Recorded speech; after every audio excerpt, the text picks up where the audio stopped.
जॾहिं मोल न्याणी महफ़ूज़ न आहे त जीअरी न्याणी सिंगार जी ठठ ठांगर करे ऐं रोड ते घुमंदी त बिला थोरा आहिनि। 1 किलो मुर्गी फार्मी तूं सिम नालीअ तो वठी ऐं हेठि थेली लड़काईंदो वञ, सवाल ई पैदा न आहे। मोटरसाइकिल हिंडल में विझंदे, हथ में हिते टंगियूं वेंदे, घर वेंदे त माईअ खे चवंदे ताक़त ते रखो या फ्रिज में रखो। कॾहिं चयो थी त फर्श ते रखो? छो फर्श ते रखंदी त? हाँ केरु? चओ चओ उथी बि जोगी वग़ीर, उथी बि जोगी आहे पाड़े जो। केरु ईंदो? छो किलो मुर्गी आहे न ते बि बिलो। पोइ जे 1.5 मण जी अधी ईअं घुमंदी त बिला न, पर कुत्ता बि ईंदा त गॾ बि ईंदा। तोखे इहा ॻाल्हि दिलि में सोचणु खपे त पर्दे जो हुकुम क़ुरान आख़िर छो कयो, सो बि पहिरियों नबीअ जूं घर वारियूं। या अय्युहन नबी कुल अज़वाजिक व बनातिक व निसाइल मुमिनीन।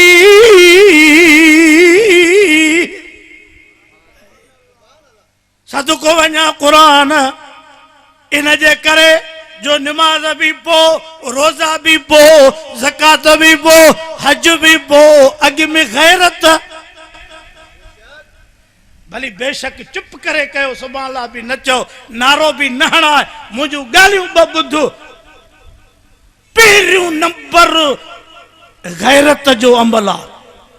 नबी से फरमायो मां मुहम्मद भी गैरती आ, अल्लाह भी गैरत वारो आ। जॾहिं हज़रत उमर नबी से के ऐं हुजूर फरमायो उमर मां तुझी माड़ी जन्नत में ॾिसी आयो में, त हज़रत उमर चयो सही तव्हां वञो हा। फरमायो उमर मां वञा हा, पर तुझूं हूरूं भी त बिश्त में हुयूं न, तुझी गैरत मां मुहम्मद खे यादि अची वई। अॼु जेको अचे हल घर तूं अब्बा जो यार आहे, हल तू शहीदन जे दुख में बाहर रोड ते निकिरो। बीबियूं निकतियूं न पंहिंजी ईमान विञायो न ॿियनि खे धाड़ो हणो।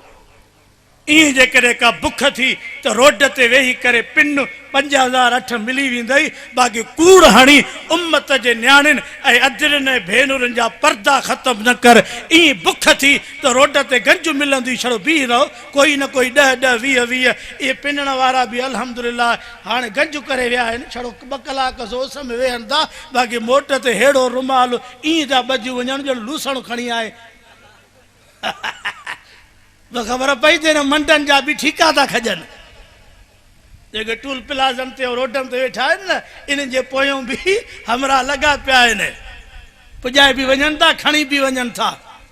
पर इहो हुन खां भलो आहे जेको माण्हू गैरत जा जनाज़ा कढे, उन खां पिनणु 2 मिंट चङो आहे। ॾियण वारो केरु? ॻाल्हाईंदा हलो। खाराइण वारो केरु? गैरत बुनियादी शय आ। मुझे पाक नबी फरमायो रब मर्जी वारो आ, बेनमाज़ीअ के माफ़ करे, बेरोज़ात के छॾे। पर हुजूर 3 दफ़ा कसम खणी चयो त जंहिंखे गैरत न आहे उहो जन्नत में त न वेंदो, पर जन्नत जी खुशबू भी न चखंदो।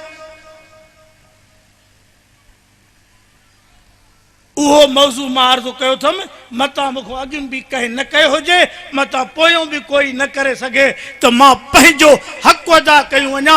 ऐं क़ुरान मुंहिंजे हथ में आहे, न कंहिं सां साड़ तसब या दुश्मनीअ जे बुनियाद ते मां गॾे सॾे सभिनी खे अर्ज़ु पियो कयां, जंहिं भी पार्टी जमायत मज़हब ऐं फ़िरके जा माण्हू वेठा हो, पर्दे जो हुकुम सभिनी जे लाइ आहे।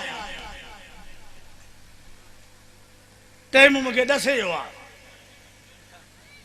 लेखो भी ना है, जलसो असांजो पंहिंजो आहे।